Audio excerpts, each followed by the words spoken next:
Welcome to our channel. Today we how to configure Drift Live chat routing for lead follow-up productivity. Quick tutorial step by step clearly.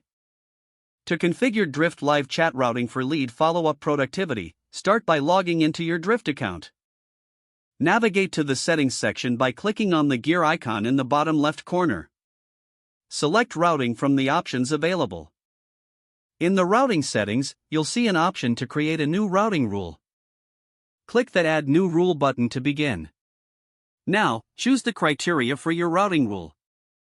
You can select specific pages on your website where you want the chat to be active.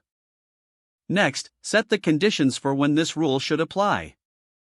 For example, you might want to target visitors from a specific country or those who have previously engaged with your chat. Once you've defined your conditions, you'll need to specify the team members who will receive the chats. Select your team from the drop-down menu to assign them to this routing rule. After assigning your team members, consider setting up a priority level for this rule. A higher priority will ensure that chats routed through this rule are given attention first. Now, review the rule you've created to ensure all settings are correct. Click Save to activate your new routing rule.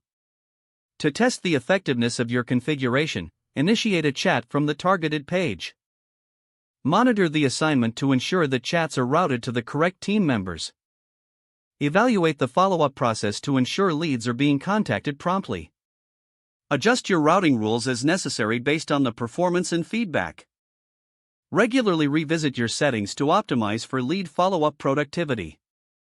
If the page does not load, refresh the browser or try again in a private or incognito window. Make sure you are using the correct email address, then retype it carefully to avoid small typos. If your password is not accepted, use the reset option and create a new strong password you can remember. Check your spam folder for verification or security emails, then complete any requested confirmation steps. Enable two-factor authentication if available to improve account security and reduce unauthorized access risk. After signing in, review your profile details so your contact information and settings are accurate and current. If you see an error message, note it down and try again after restarting your device and internet connection. Log out when you finish, especially on shared devices, to keep your account and payment information secure. Don't forget to like this video and subscribe to our channel for more step-by-step tech guides.